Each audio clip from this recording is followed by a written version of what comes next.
उसमें एक पपी तो होना ही चाहिए। छोटे से पपी हो गए तो पागल कुछ भी बोलती रहती है। नहीं मैंने तो उसका नाम भी सोच लिया। अभी तो हम इस बार तो लेकर आएंगे। बता ना, मैं जरा चाट मसाला लेके आती हूँ, इससे बहुत अच्छा लगेगा। मैं ले आती हूँ जी। तेरी कहानी सुननी है ना, तू बैठ। लेकिन बुआ जी क्या ख्याल, पपी होना चाहिए ना? हाँ हाँ। बहन जी, आप कहाँ जा रही हैं? आप ही को तो सुनाने आए हैं आपकी महाभारत की गाथा। वृषनाथ तो अंधा हो गया है और समाधि लगाकर बैठ गया है, और आप अश्वमेध का यज्ञ कर रही हैं। घोड़ा छोड़ दिया है, समझता है विजय प्राप्त कर लेगा। उसे रोकने का अर्थ है युद्ध का ऐलान। आप चाहती क्या हैं कि कुरुक्षेत्र का युद्ध हो जाए?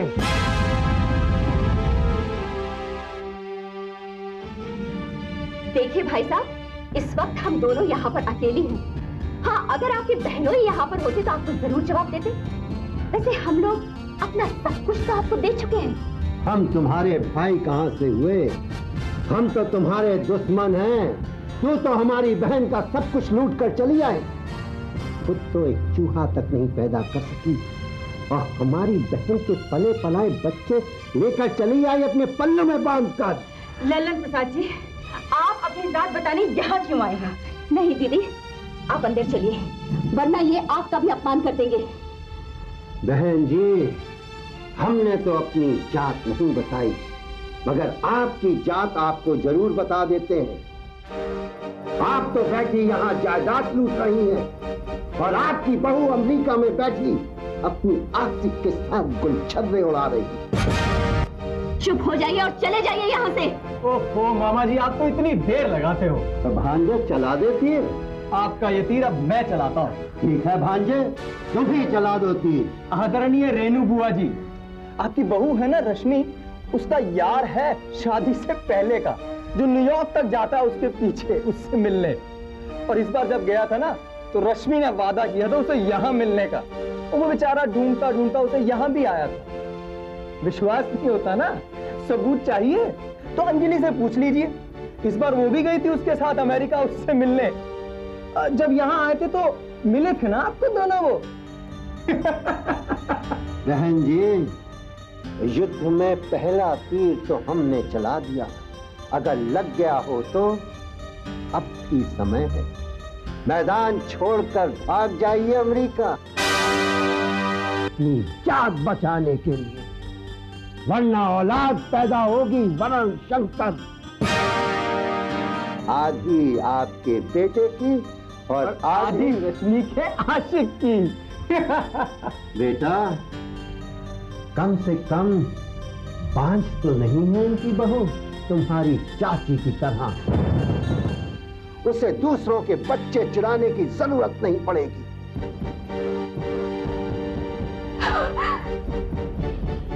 आप जानना चाहते हैं भाई साहब, मैं बांझ क्यों रह गई? क्योंकि मुझे डर था कि मैं कहीं तुम जैसे को जन्म न दे दूं। जिस माँ के तुम जैसे बेटे पैदा हो, वो अगर बांझ रह जाती तो ज्यादा अच्छा होता। मैं हमेशा विश्वनाथ परिवार की मर्यादा की ओर ही अपने सर पर ओढ़े आई हूँ। मेरे पति की नजरों ने मेरे होठों को सिल रखा है, और मैंने उनके विश्वास की पट्टी अपनी आंखों पर बांध रखी है। वरना लल्लन प्रसाद, तुमको तो जाने कब का अपनी ज्वाला में जलाकर भस्म कर दिया होता। इससे पहले कि मैं वो मर्यादा, वो विश्वास को उतार फेंकूं, निकल जाओ यहाँ से, वरना तुम दोनों को इस पूरे संसार में कहीं छुपने की जगह नसीब नहीं होगी। Now get out you!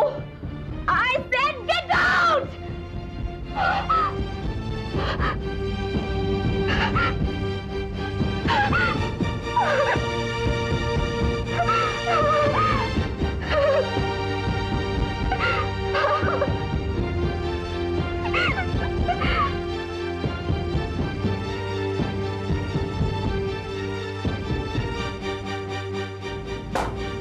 वाह मिस्टर गजेंद्र, वाह।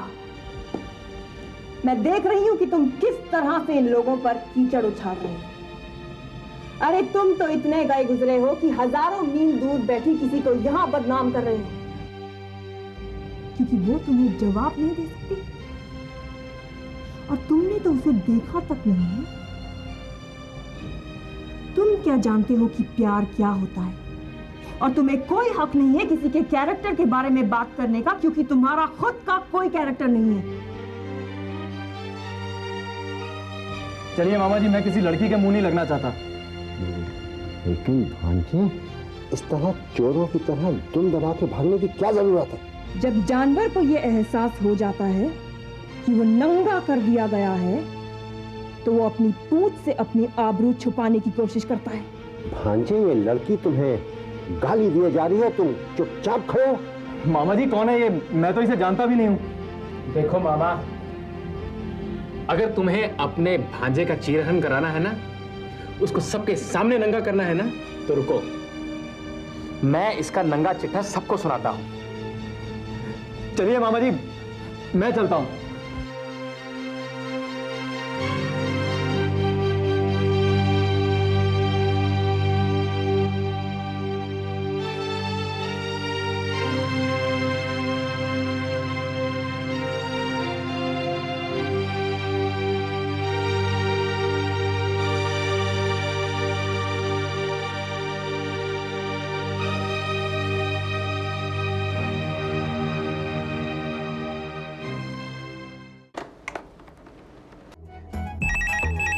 हेलो, कौन बोल रहा है? आप प्रेम बोलता है मैम साहब जी? आप कौन बोलता है? प्रेम, मैं देवयानी बोल रही हूँ। अंजलि को बुलाओ। ओ देवयानी मैम साहब, आज बहुत दिनों के बाद फोन किया। प्रेम, तू बहुत बोलता है यार। अब मैम साहब, टेलीफोन तो बहुत करने के लिए होता है ना, मैं बोलेगा नहीं, आप सुनेगा कैसे? ठीक है, मेरी बात सुन और अंजलि को फोन पे बुला। ओ अंजलि, अंजलि नहीं आ सकती मैम साहब। क्यों, क्या हुआ? वो अभी आने के लायक नहीं मैम साहब। क्या हुआ उसे? बाथरूम में नहाता है। तू पागल है। अच्छा मेरी बात ध्यान से सुन, जैसे ही अंजलि बाथरूम से बाहर निकले उसे बोल सीधा मेरे घर आए। समझा तू? अर्जेंट है। हाँ साहब, नहीं मैम साहब जी। शालू, शालू क्या हुआ था? क्यों आए थे गजेंद्र लल्लन? बच्चों को ले जाने के लिए। जरूर उस बदजात ने कोई उल्टी सीधी बात कही होगी तुमसे, वरना 10 साल हो गए हमारी शादी को, मैंने आज तक तुम्हारी ऊंची आवाज नहीं सुनी। और उधर दीदी का चेहरा भी तमतमाया हुआ था। मैंने उनसे पूछा, कोई जवाब नहीं दिया उन्होंने। क्या हुआ, क्या था? हमारे बच्चे नहीं है, ये ताना मार के गया। लेकिन ये बच्चे हमारे ही तो हैं, पूजा, आरती, महेंद्र। लेकिन मैं आपको कोई संतान न दे सकी। शालू, तुमने संतान से भी ज्यादा सुख इन तीनों की स्नेह से परवरिश करके दिया है मुझे। और फिर ये बदजात तो चाहते हैं कि हम लोग कैश में आ जाएं और उन्हीं की भाषा बोलने लगे।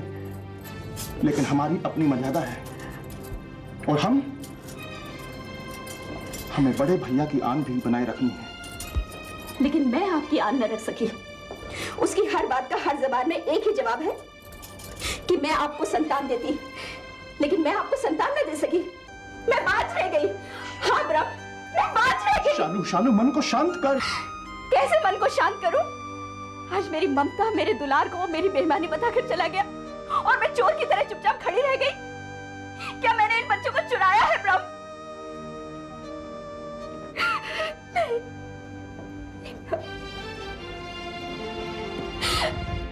मैं अधूरी रह गई। हाँ, शादी के 10 बरस हो गए, लेकिन न कभी आपने न बड़े पापा ने मुझसे मेरे औरत होने का सबूत मांगा। आपने कभी क्यों नहीं कहा मुझसे कि शालू मुझे संतान चाहिए? बड़े पापा ने कभी क्यों नहीं कहा कि बहू मुझे बेटा चाहिए? आप दोनों के मन में कभी मेरी परीक्षा का ख्याल क्यों नहीं आया? शालू, शालू, बड़े भैया ने हमेशा तुम्हें बेटी की तरह माना है। और पगली, कोई बाप अपनी बेटी से परीक्षा लेता है भला?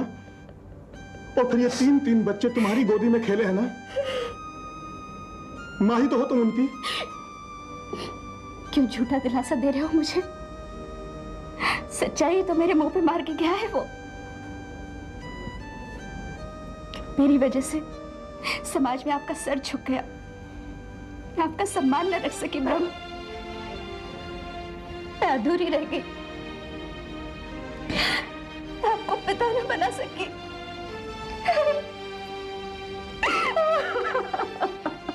शालू, शालू, शालू देख, मेरी तरफ देख। अरे पगली, मैं तो अपने आप को भाग्यशाली समझता हूं कि तुम मेरी पत्नी हो, और फिर बच्चे तुम्हें इतना चाहते हैं ना कि तुम्हारा ये दुख बर्दाश्त नहीं कर पाएंगे। और फिर तुम संसार की बातों पर क्यों जाती हो? मेरा संसार तो तुम हो, ये बच्चे हैं। देखो, जब मैं ऐसा नहीं सोचता तो तुम ऐसे क्यों सोचती हो?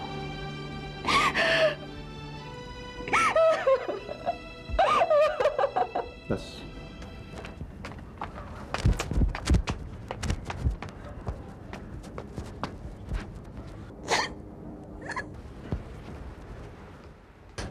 आरती, दीदी, क्या हो गया? आरती, किसी ने कुछ कहा क्या? हाँ? नहीं? चाचू ने कुछ कह दिया? तो फिर क्यों रो रही हो? बताओ तो सही। गजेंद्र दादा और लल्लन मामा आए थे। क्या किया उन्होंने? उन्होंने बुआ को बहुत बुरी बुरी बातें बोली दीदी, और उन्होंने उन्हें बहुत ह्यूमिलिएट किया, और चाची को भी बहुत बुरी गाली दी। चाचू ने उनसे कुछ कहा नहीं? चाचू नहीं थे दीदी, सिर्फ चाची थी और बुआ थी। मुझे बहुत डर लगता है, मुझे बहुत डर लगता है दीदी।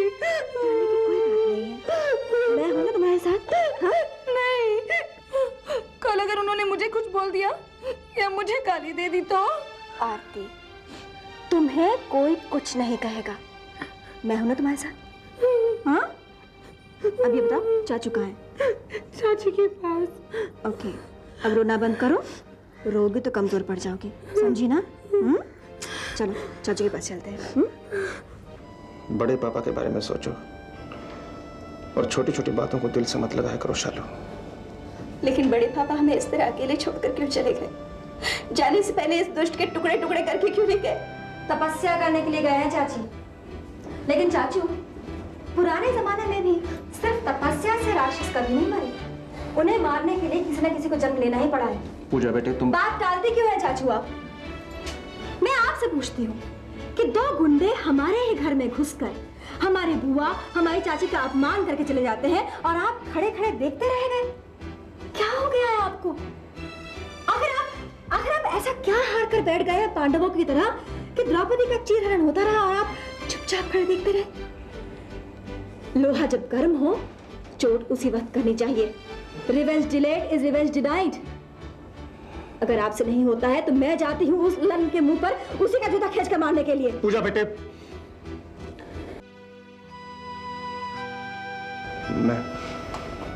मैं खुद जाऊंगा। तो फिर जाकर कह दीजिए उस हवेली के पटरानी से, जिसने उस गुंडे को इलाहाबाद से बुलवाया है, कि अगर दोबारा हमारी तरफ कोई गलत कदम उठाया तो लौटने के लिए वो अपने पांव पर खड़ा नहीं हो पाएगा।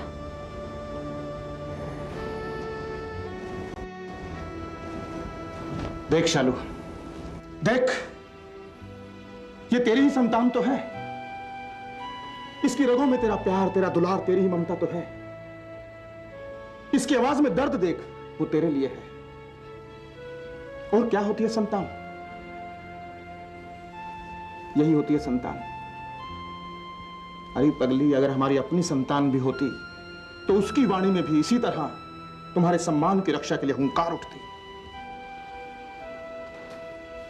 पूजा बेटे, मैं आज धन्य हो गया। मैं जाऊंगा और उस हवेली में तेरी हुंकार सुना कर आऊंगा, ताकि उसकी गूंज उन्हें बरसों तक सुनाई देती रहे। जो कुछ भी हुआ उससे दीपक की मां के दिमाग पर गहरा असर पड़ा है। अब वो रश्मि को कभी माफ नहीं करेंगी। अब ना तो वो राज के साथ रहेंगी और ना ही कभी रश्मि का मुंह देखेंगी।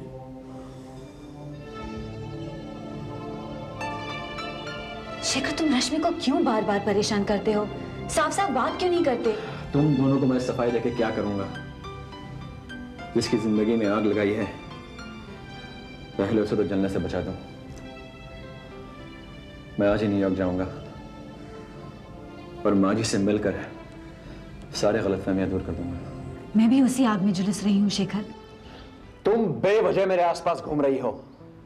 मेरे पास आओगी तो सिवा झुलसने के दूसरा कुछ नहीं होगा।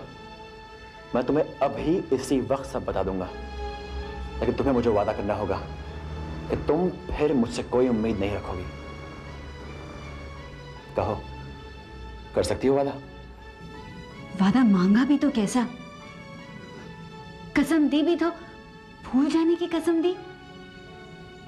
शेखर, तुम फिर अपने आप को अंजलि की आड़ में छुपाने की कोशिश कर रहे हो। तुम रश्मि को छोड़ क्यों नहीं देते? और इस सब के बीच में तुमने अंजलि को क्यों लटका के रखा हुआ है? मुझे रश्मि के दिल से सिर्फ एक गलतफहमी दूर करनी है। वो सोचती है कि उसके पापा ने खुदकुशी मेरी वजह से की, मैं उनकी मौत का जिम्मेदार हूं, जबकि ऐसा नहीं है। उन्होंने खुदकुशी की थी? हाँ, उन दिनों मैं एक इन्वेस्टिगेटिव जर्नलिस्ट था, एक ड्रग ट्रैफिकर्स की गैंग के पीछे लगा था। रश्मि के पापा भी उनके साथ काम करते थे। वो मेरे ताल्लुक में आए। मेरे समझाने पर उन्होंने उस राह को छोड़ने के लिए राजी हो गए। उस दौरान मैं रश्मि को अक्सर मिला करता। मैंने उनके पापा को समझाया कि अगर वो सचमुच भलाई का काम करना चाहते हैं तो अपने बॉसेस के नाम पते मुझे दे दें, ताकि मैं पूरे ग्रह का भांडा फोड़ सकूं। उन्होंने मेरी बात मान ली और अगले दिन सभी के नाम पते देने का वादा किया। लेकिन न जाने क्यों उस रात को उन्होंने खुदकुशी कर दी और रश्मि के नाम में खत छोड़ गए, जिसमें लिखा था कि वो मुझसे उन लोगों का नाम नहीं बताने के लिए खुदकुशी कर रहे हैं। मुझे रश्मि को सिर्फ यही यकीन दिलाना है कि उनके पापा की मौत का मैं जिम्मेदार नहीं हूं, उससे मेरा कोई ताल्लुक नहीं है। तो शेखर, तुम्हें ये बात राज, उसकी माँ और रश्मि को इकट्ठे मिलकर कहनी चाहिए। इसलिए तो मैं न्यूयॉर्क जा रहा हूं। और मैं क्या करूं शेखर?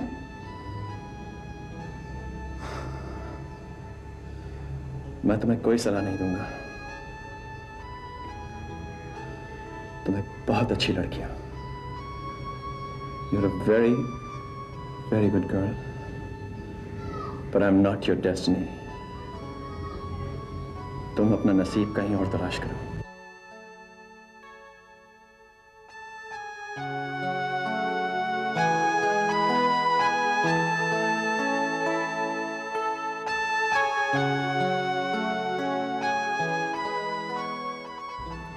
अंजलि, सभी मर्द ऐसे होते हैं।